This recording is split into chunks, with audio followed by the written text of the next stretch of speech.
Hey,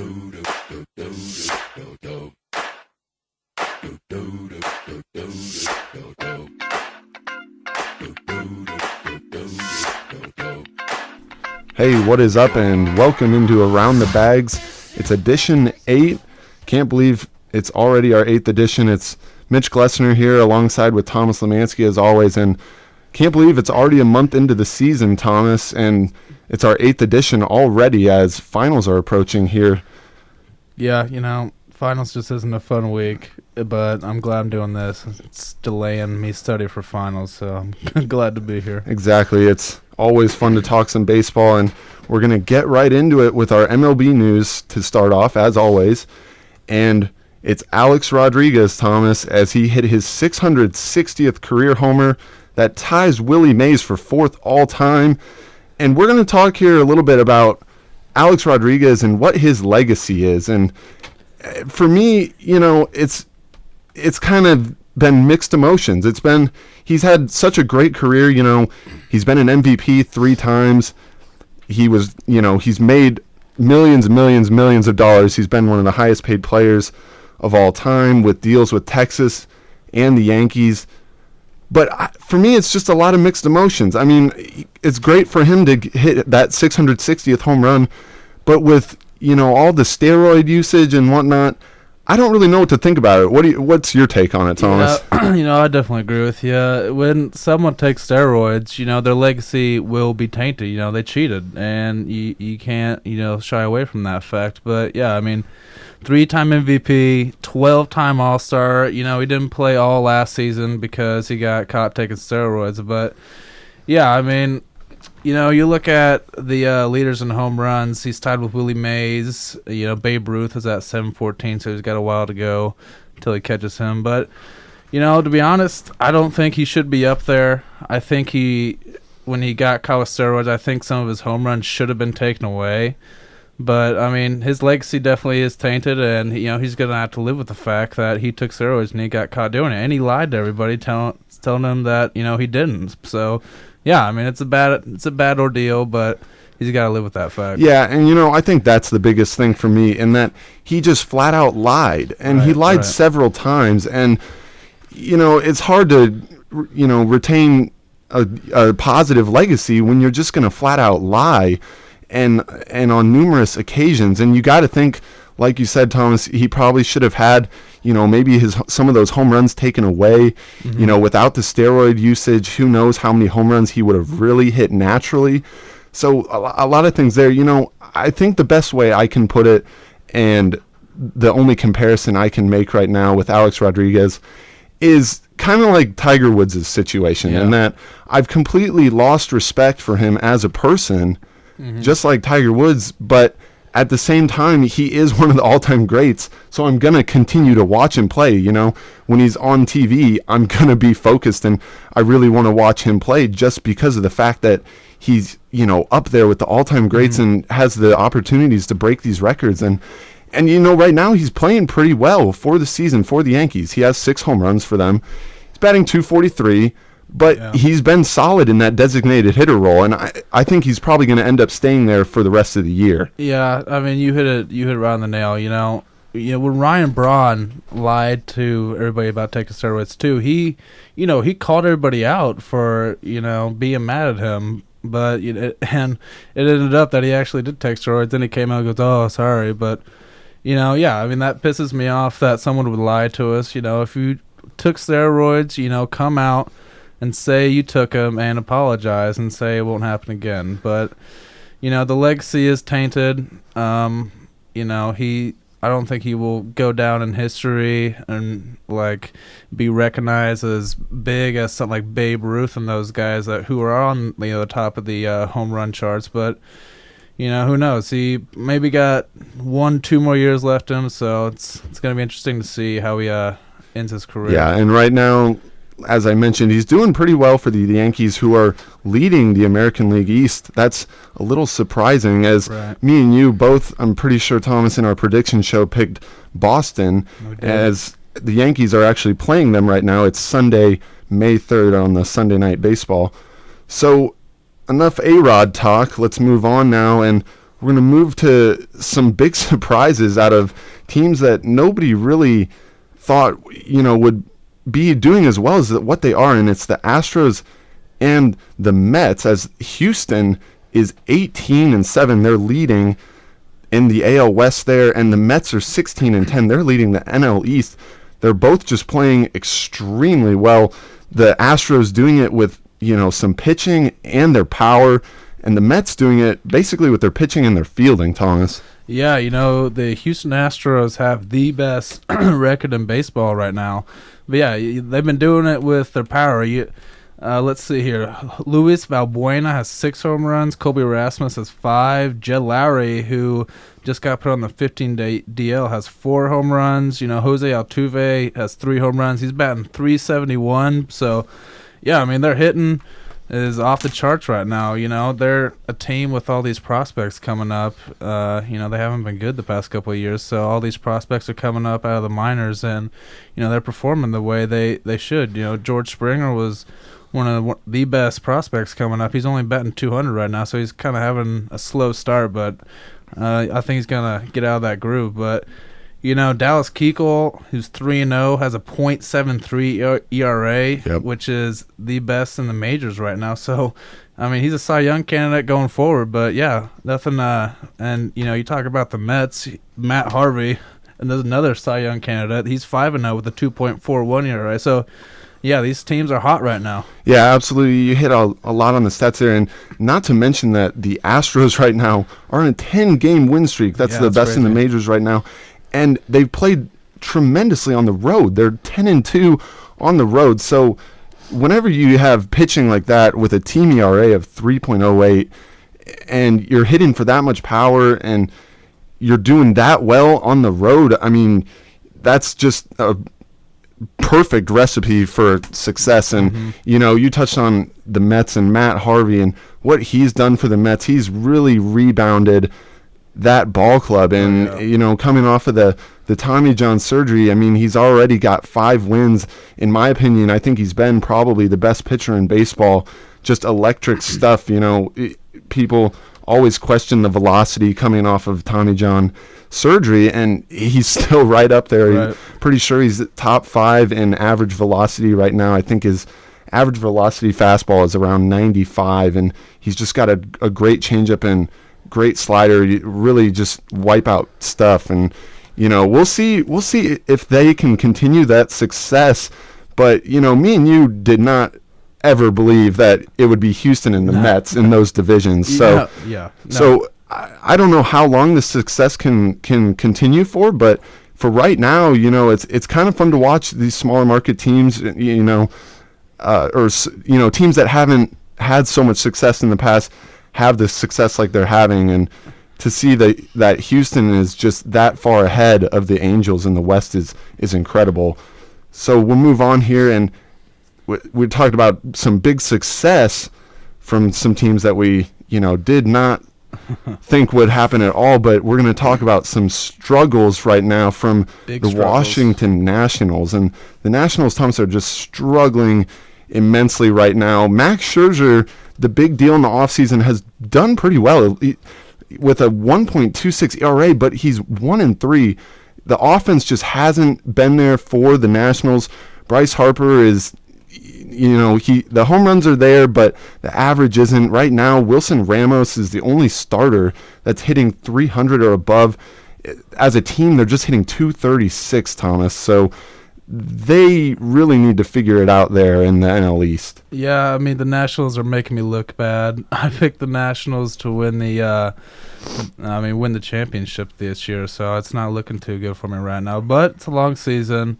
They're 12-14 right now. They're not doing well. You hit it on the nail. Their hitting just isn't there. Wilson Ramos has their highest batting average, and he's only batting 300. So, if you just look at that stat, that's not telling you a lot. So, the batting average isn't there. Bryce Harper, who some predicted to be, the player of the year, the MVP, he's only batting .265.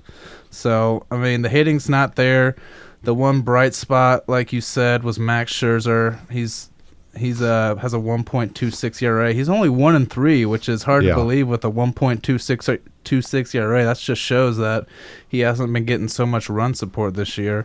But I mean, the Gio Gonzalez 2.2, Steven Strasburg 2.2, Jordan Zimmerman 2.2. Like, these guys are better than that. I mean, usually they have 4.6, 4.8, and 3.8 ERAs. So right, no question about it. And that's what I was just going to hit on, in that, you know, going into the season, a lot of people talked about how the Nationals have several guys that could be number ones on any other team. And to see right now that a month into the season and not a single one of them has 3 wins is very, you know, that's, no way in any situation would I have ever predicted that. And to think that Steven Strasburg right now, who has been, you know, a great pitcher for the Nationals in his career with a 4.6 ERA, I mean, everything's just going wrong right now. And, you know, you mentioned how Bryce Harper, you know, a lot of people predicted him to be an MVP caliber kind of guy. And right now, just 265. I mean, and he's still showing flashes of just being a young guy. And you'd think by now that he would mature a little bit, and, you know, his plate discipline would be a little bit better, and that average would be up there a little bit more. Yeah, you know, he's having a hard time laying off some of the pitches on the corners that get called balls. But, yeah, I mean, he's better than that. He's better than 265 batting average. Right, and 33 strikeouts. Yeah. I mean, that's that leads the Nationals. So, I mean, he's certainly not seeing the ball well right now, and things have got to change if the Nationals want to get back to being one of the top teams in baseball. So we talked a little bit there about, you know, the Astros and Mets, Nationals, some A-Rod talk. But let's get into takeaways, Thomas, from the first month in baseball here. And what are your key takeaways so far in baseball right now?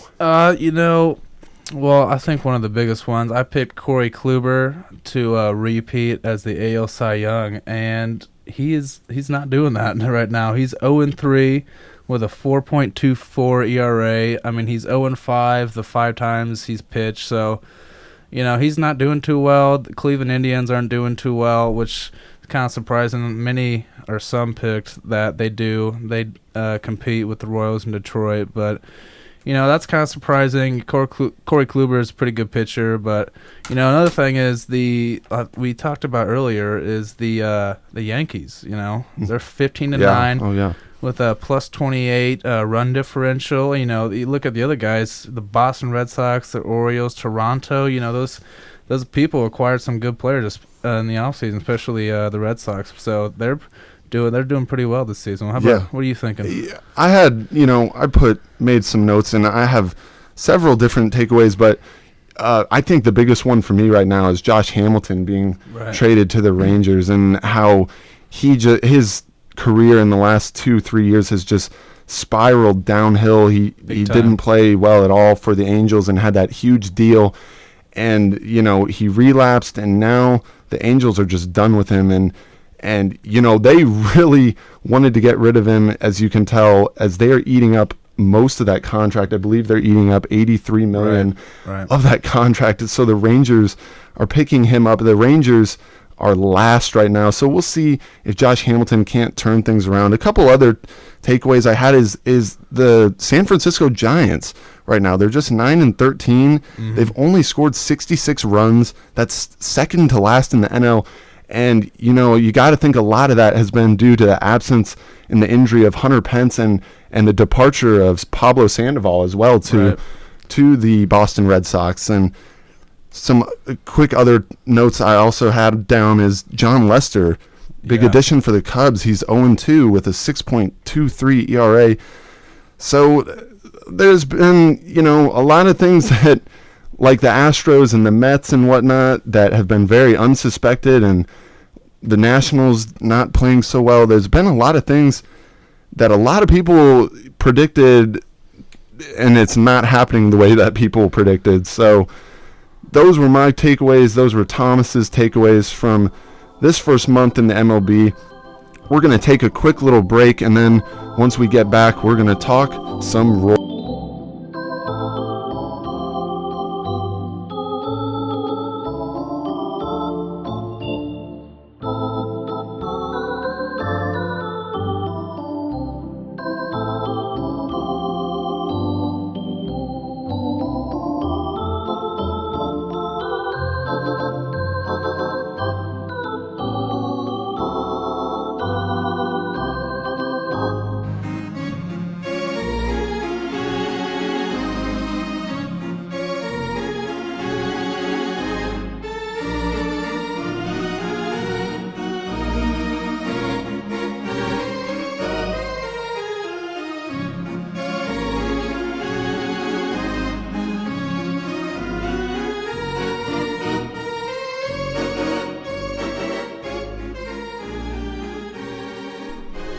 Alrighty, and it's nice to get that quick little break in, and it's time to talk some Royals. Once again, I'm Mitch Glessner alongside Thomas Lemanske. It's Around the Bags Edition 8, and it is Sunday, May 3rd. It's time to talk a little bit about the Royals, Thomas. And the Royals, in their last 4 games, they were really big games as they played the Tigers, and win the first 2 and then drop the second 2. That puts us at 16-9 on the year, a half game back of Detroit in the AL Central. Thomas, what do you think about that series? Yeah, the first 2 games of the series, we came out hot. Our bats were on fire. We won 8-1 the first game and then 4-1 the second game. So our bats were on fire. In the second 2, we lost a rubber match. David Price went 9 innings. I only had 1 earned run against us, so against Volquez. He won that rubber match. That was a good game. And then today, on Sunday, we got down 6-0 really early. And 4 runs. We could only get 4 runs coming back. But big home run from Miguel Cabrera. Right. Oh my God, he launched that thing. But I mean, I think we should have taken 3 of the 4. I was hoping we would have won that rubber match, but I mean, David Price is one of the best pitchers in baseball, and he showed that on Saturday. But I mean, if you look at it, dude, there was 38,000 people that were at that game Friday, Saturday, and Sunday, and then 28,000 on Thursday. That's awesome, Being a lifelong Royals fan, that's really cool to see. Yeah, it's been great to see that, especially that we've played so well at home as well. Right. 9-4 is our home record. We haven't played, quite as well on the road. It just 7-5, and we're going to talk here. We talked our takeaways from around the MLB, and that's basically going to be the main focus here in the Royals. We're just going to talk a little bit about our takeaways basically so far into the season. And, for me, Thomas, it's been that bad boy reputation that has really stuck with me, although that's kind of tapered off. And, with, all the hit batters, I think we're first in the league in that category at, I believe, 20 hit batters. That's just ridiculous. Yeah. But, they've had that bad boy reputation, and they've played well with it. They haven't let it get to their heads. I've seen a lot of confidence in their lineup. We have 5 guys hitting above 300. The team is hitting 296. That's best in the bigs right now. Our team ERA is 3.08. That's 3rd in the bigs. So offensively and on the mound, we're doing it very, very well. And we'll see if that can continue. I hope it does. I had the Royals finishing 2nd in the division behind the White Sox, who are last right now. But, I can't say I'm too surprised at how well we've played, being that I picked them to be 2nd. One thing I have been a little bit surprised with is how well we've played in the absence of some injuries in Alex Rios, and now Alcides Escobar just got hurt today. Greg Holland's been hurt, Luke Hochevar's been hurt, and Timmy Collins, still recovering from Tommy John. So we've had to play with, a couple of backups and guys that have really stepped up. Chris Young really stepped up in that Detroit game, and Paulo Orlando has really stepped up. Yeah. So I think those are just, a few of my takeaways. How about you, Thomas? Yeah, I mean, you talk about the injuries. That's one thing. You talk, Rios on the 15-day DL, and then Alcides now is on the 7-day concussion list. But, I mean, what about the suspensions? I mean, all these guys are getting suspended now. I mean, they can't play. Ventura is serving his 7 games. Volquez pitched during the weekend, and then he's serving his right now. Kane just dropped his. He's he only has 2 games, so he's going to be ready on Tuesday. No, we have an off day Monday, so Wednesday. But yeah, I mean, the hitting has been one of the bright spots for our team. That didn't come as a surprise to me, because what we were doing last year in the playoffs, I mean, we were just on fire. So that doesn't come as a surprise to me, but one thing that's really been hurting us is our starting pitching. You talked about our team ERA. Team ERA is 2.96, but that is just not just, but I mean, that's mostly our bullpen. Right. Wade Davis doesn't even have an ERA, 0. Herrera has a 1.93. Frazier has a 1 or 0 ERA. Holland's on the 15 DL. He has a 0 ERA.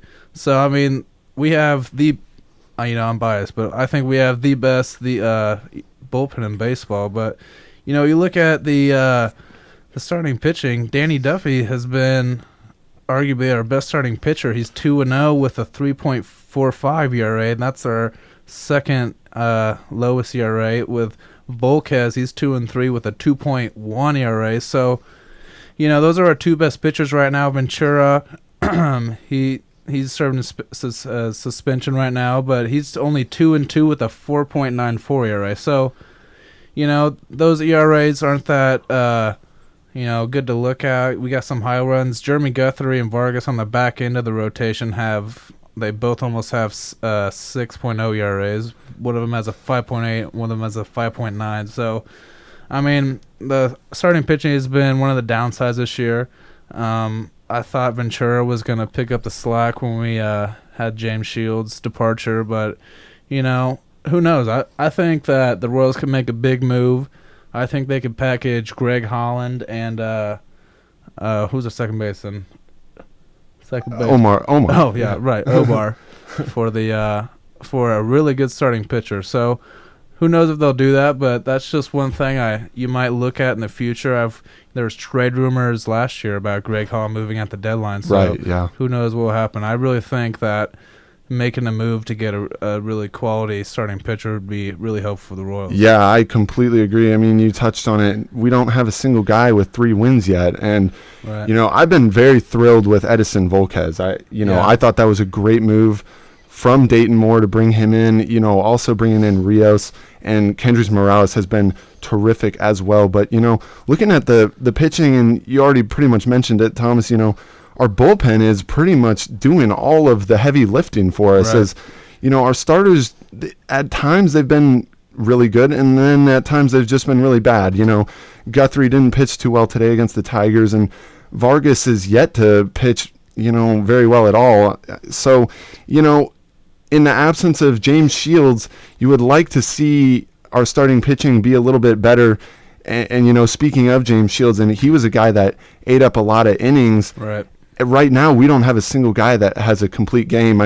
I know that's becoming more and more rare around baseball in general, but, Edison Volquez is at the top of the list with only 34 innings pitched, so that's not really a lot. And our strikeout numbers haven't really been good. Look at Jason Vargas. He only has 9 strikeouts. And, I don't want to be too negative, obviously, because we've been playing terrifically, but I do agree that, we could probably package a deal. We have so much talent in the bullpen. It would be nice to see if we could not, package a deal, somebody in the bullpen, like you said, maybe Omar, and try to get a legit starting pitcher that will help, carry us forward.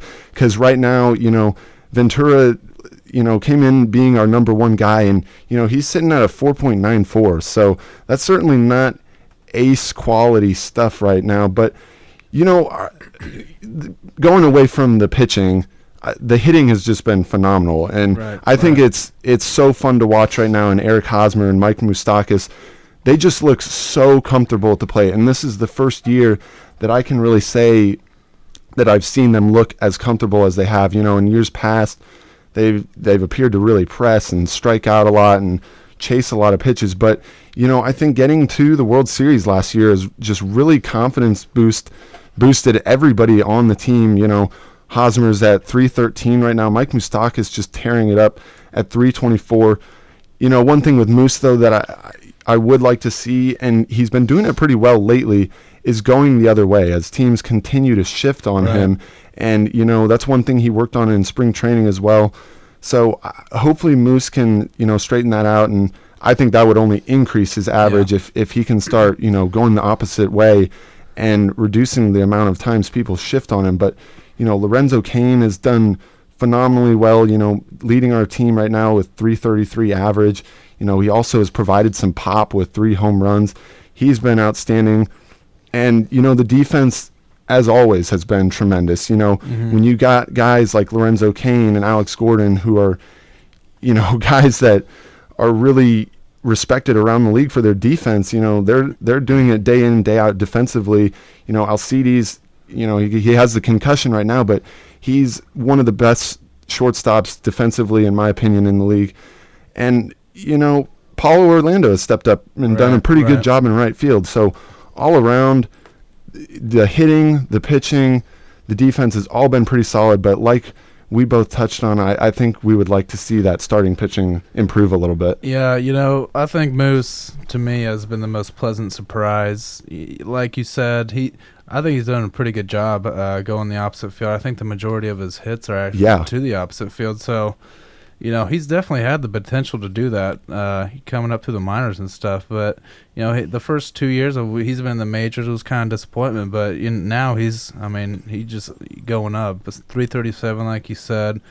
It's good to see. When Ned put him in the number 2 spot in the lineup, I didn't think that was such a good idea.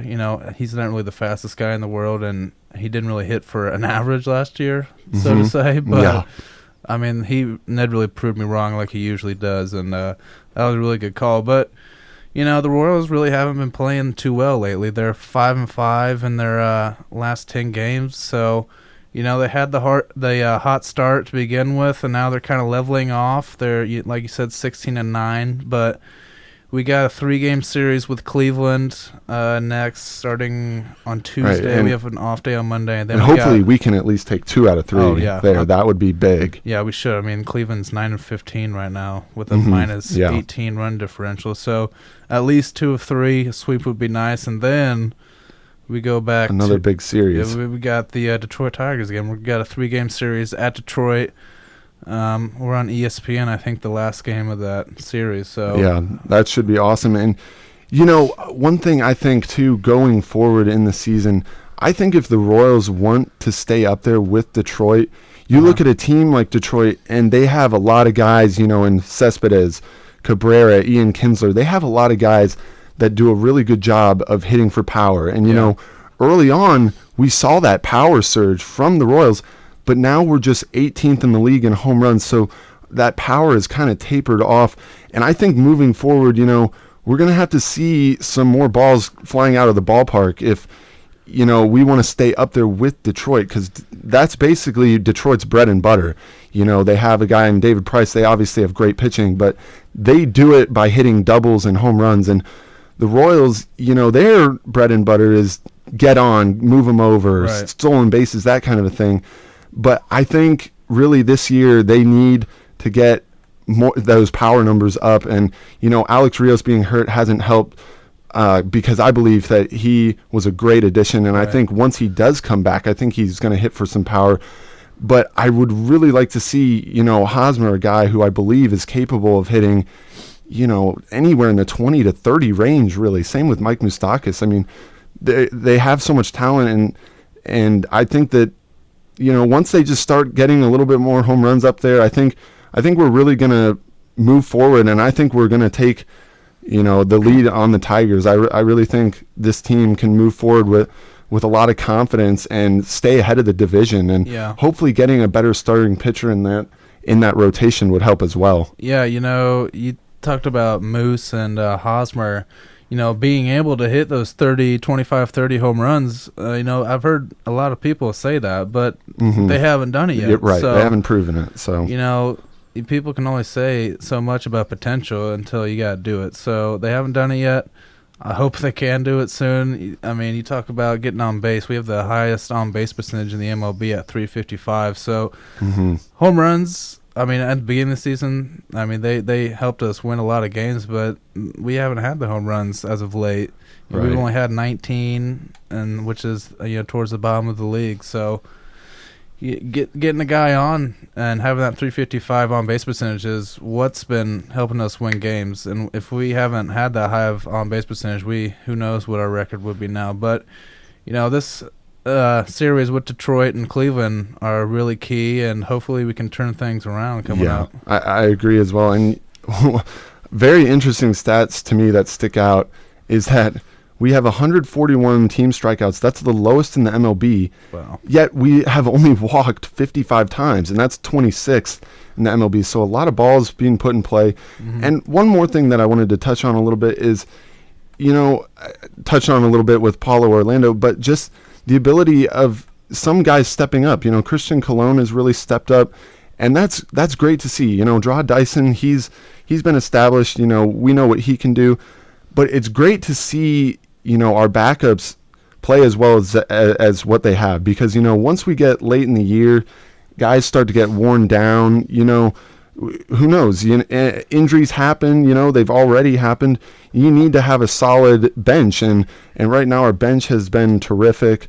I really like Christian Cologne. He's been phenomenal. He's hitting .282 right now.